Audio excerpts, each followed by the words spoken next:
Good morning, grade 7 students. Good morning, Ma'am Aubrey.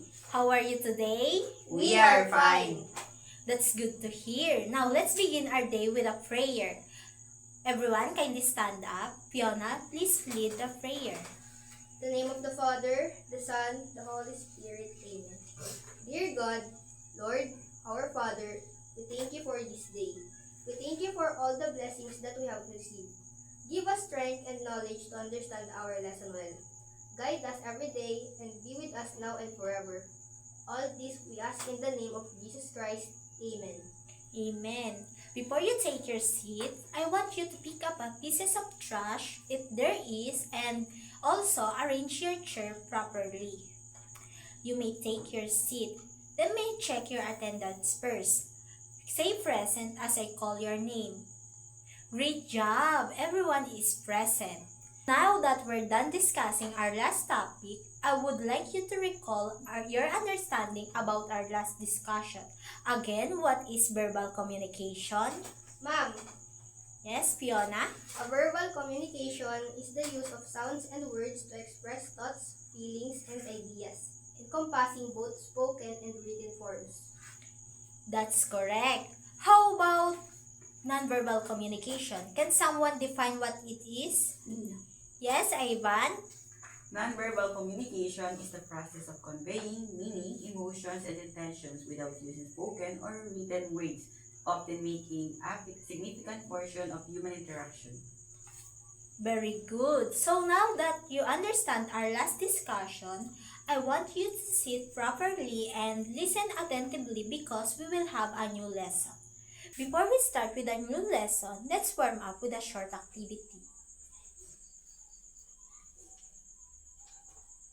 In this activity, you're going to choose the correct words or phrase. Please read the sentence and answer.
Very good, class. You got perfect score.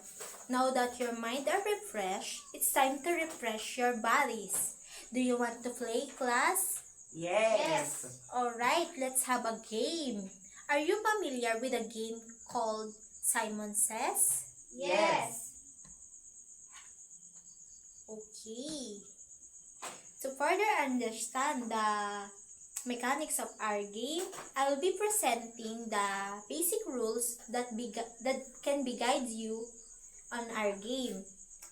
Everyone, please read. Player must only perform an action if the command starts with the phrase Simon says. If the leader gives a command without saying Simon says, first player must not move. A player is out and must sit down if they follow a command that did not start with Simon says. They fail to follow a command that did not. with Simon Says. They perform the wrong action, Example given, touching their nose instead of their ear. Did you understand the rules, guys? Yes. Ma'am. Okay, let's start. Let's start our game. Did you have fun with our game, class? Yes, we Ma'am are. Aubrey. So what have you noticed with our game? You were giving us command, Ma'am. That's correct. I am giving you a command and an instruction. And you were the one who's performing an action.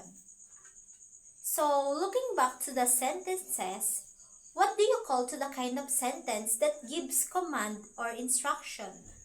Kind of sentences that giving instruction or command is imperative sentence. How about in parts of speech? What do you call to the part of speech that tells us the location, direction, and position of something? The part of speech that tells the location, direction, or position of something is called preposition. Correct. It is called preposition. So, digging up to the new topics, today we're going to learn on how to use imperatives and preposition when giving instruction. And at the end of the lesson, everyone kindly read the slides. Identify imperatives and the different types of prepositions. Distinguish imperatives and prepositions when giving instructions. Construct and use appropriate imperatives and prepositions in oral and written communication, and appreciate the use of imperatives and preposition in conversation. Okay, what is imperatives? So, imperatives are usually verbs. They are used to achieve different functions, but they always have same kind of general role of telling someone what to do and guiding someone to do something. Imperatives are verbs used to, everyone, please read. Give orders or commands. give Directions or instructions. Make requests with please. So when you are using imperatives, you start your sentence with verbs, the base form of the verbs. Here, you're not indicating any kind of subjects. So to make it easy to understand, let's discuss some example. So one example of these imperatives that gives orders and commands is, for example, you are in a swimming lessons and your coach might tell you to jump in the pool. And with that sentence, he is talking to you directly. He's not saying that you jump in the pool. Instead, he says jump in the pool. And in that sentence, you know that the coach is talking to you and the command is for you. So, let's move on to another imperatives. Next is the giving direction or instruction. When we say direction, it refers to the advice on how to reach a particular destination or achieve a specific goal. For example, please read, Ivan. Turn left at the intersection. Go straight ahead for 2 blocks. So, what do you think is the verb in that sentence? Go. Turn pala. Okay. In the next sentence, go straight ahead for 2 blocks. What is the verb in that sentence? Go. Very good. As you can see, the sentence starts with the verb. Now, imperatives can also make instructions. When we say instruction, what does it mean? Fiona, please read. Instructions. Detailed explanations or order given to guide someone in performing a task or carrying out an activity. Example. Turn on the computer. Mix the ingredients thoroughly. Okay, so try to look in this map. And imagine someone approached you, telling that she's not familiar with this town, and asking you for direction on how to go in shopping center. How would you give them the direction? Okay, Fiona. I will give you the direction to go straight ahead on the Green Street, cross Garden Road, and continue past the school. Walk past the cinema and Market Street, turn left onto High School Street, walk past the cyclist and the pedestrian crossing. Stop at the large building on your right. The shopping center is right there. Okay, very good. That's correct. As you can see, we discussed earlier that imperatives are also used to give instruction. Like for example, cooking instruction. Ivan, using imperatives, can you instruct to me how to fry the eggs? Place a non-stick pan on the stove over medium-low heat. Add butter or cooking oil and allow it to coat the bottom of the pan. Crack the egg into a small bowl first to ensure no shells get in. Then gently pour it into the pan. Season with salt and pepper. Cook until the white is set but the yolk is still runny for 3 to 4 minutes. Flip the egg with a spatula if you want it over easy and cook for 30 to 60 seconds more. Very good. As you can see, you use the verbs place, add, crack, and cook. And the verbs are the base form of the verbs. And you begin your sentence with the verbs. So, like I said earlier, imperatives begins the sentence with the verbs. So, imperatives also used to make requests. And making a request means politely ask for something or ask for help from others. And when you are making a request, it usually comes up with the word please. And usually it is at the beginning and the end of the sentence.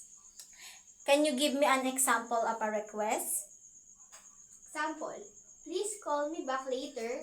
Could you pass me the scissors, please? Okay, very good. That's correct. Okay, class. By the way, I want you to observe these 2 sentences. What have you noticed, class? The first sentence is incomplete because it does not tell where to put the glass. The second sentence is more complete because it includes the prepositional phrase on the table, which gives direction or location. That's correct. The first sentence is incomplete because it does not tell the location where to put the glass. And the second one is telling where to put the glass. It's on the table. So, what is preposition? Aside from conjunction, preposition is used to connect words with with others to form a new meanings. It can be a simple preposition with only one word or phrasal preposition or called compound preposition. So there are different types of preposition. A preposition that locates, a preposition of location, a preposition of time, exception, means, and pertinence. So first, let's discuss what is preposition of location. So, Ivan, please read the slides. These prepositions describe the location or position of an object or person. Common prepositions of place include aboard, above, across, after, along, alongside of, alongside, around, at, before, behind, below, beneath, beside, between, by, down, for, in front of, inside, into, near, next to, off, on, opposite, outside, over, throughout, under, underneath, up, upon, with, within, without. So, preposition of location indicate where something is situated, using words like in, on, and at to define a specific surface or enclosed position. So, can you give me an example using these words in a sentence?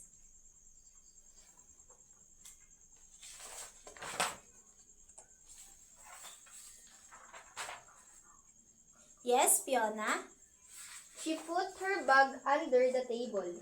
That's correct. So,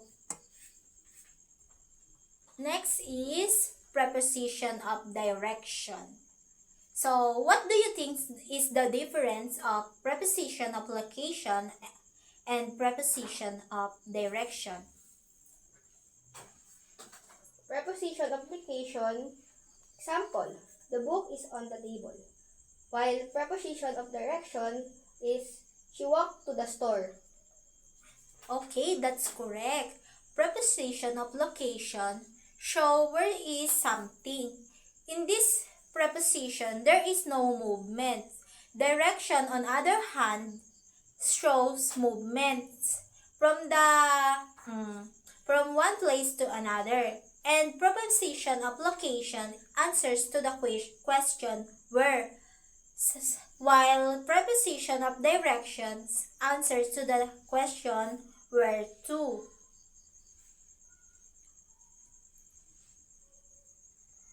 Preposition of time. When we say preposition of time, it helps us to understand when an action takes place. Some of example of this includes after, at, before, beyond, during, from, for, over, since, to, until, and past. Can you give me an example of these words using in a sentence? Okay, Ivan. She has been living in the province since 1992. What is the preposition used in that sentence? Since. Okay, that's correct. So, next is preposition of pertinence. When we say preposition of pertinence, it shows ownership, connection, or relationship between a person and something. They tell us who something belongs to or is related to. Some examples include of, for, to, with, about. So, can you give me an example using these words in a sentence? Me. Okay, Fiona. The boss talks about helping the victim of disasters. Again? The boss talks about helping the victims of the disasters. So, what preposition did you use in that sentence? Of. Okay, that's that's correct. So, next is preposition of exception. When we say preposition of exception, it indicates exception, exclusion, or that something is not included in a general statement. Some example includes aside from, besides, but. Okay, Ivan, do you have example sentence? Yes. Okay. Everyone attended except John. Okay, and the preposition you use in that sentence is except, right? Yes. Okay. Next is preposition of means. When we say preposition of means, it indicates means. It shows something is done or achieved. Some example of this is included by means of, through, via, and with. Can you give me an example sentence using that prepositions? Yes, Fiona? Avon discusses business with his Hong Kong-based business partner via Zoom. Okay. What preposition of means did you use in that sentence? Via. Okay, that's correct. Next. Okay. So, did you understand our discussion, class? Yes, ma'am. Okay, let's have another activity. In this activity, it is called constructing clear instructions. This activity, you're going to fill in the blank with the correct imperative verbs and appropriate preposition. And you're going to choose the appropriate preposition in the box. The second part of our activity is you're going to read the situation and write 3 to 4 clear instructional sentences using imperatives and preposition. The first situation is, Ivan, kindly read the first situation. You are a cop and someone asks you for direction. Pedestrian. Excuse me, I'm a bit lost. I'm standing right here on the road between the church and those blue apartments. But I have an appointment at the hospital. Could you tell me how to get there? Okay, using the map, you're going to give the pedestrian the direction to saan siya papunta? Hospital. To hospital. Next situation is Fiona, can you read the second situation? Your younger siblings does not know how to wash their hands properly. Teach your sibling how to wash their hands. Okay, in this situation, you're going to give the instruction on how to wash their hands. Are you done? Okay, pass your paper forwards. Okay, class, now that we're done discussing, let's have a short recap about what have we discussed. Who can tell me what is preposition and imperatives? We learned that imperatives are verbs used to give commands or instruction, while preposition shows location, direction, or relationship between words. They help make instruction clear and easy to understand. Very good, that's correct. Can you give me an imperative sentences, Fiona? Stand up, pass the paper to your seatmate. How about you, Ivan? Can you give me a sentences that use preposition of location? The book is on the table. Okay. Where is the book? On the table. Okay. That's correct. Why it is important to use imperative and preposition in conversation? They make instruction clear and easy to follow. Very good. Now that I can see that you really understand our discussion, it's time for us to have a quiz. Our quiz have 3 parts. On first part, It is called identify the imperative sentence. The direction is you need to write I if the sentence is an imperative and N if it's not. It is 5 item. Second part of our quiz is called choose the correct preposition. Here, you need to underline the correct preposition in each sentence. It is 10 item quiz. And the third part of our quiz is short answer. Short answer. Here, you need to answer why imperatives and preposition are important in giving instruction and in conversation.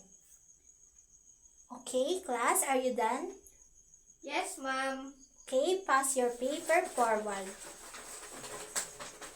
So, now that we're done with our quiz and our discussion, it's time for us to have a mini task.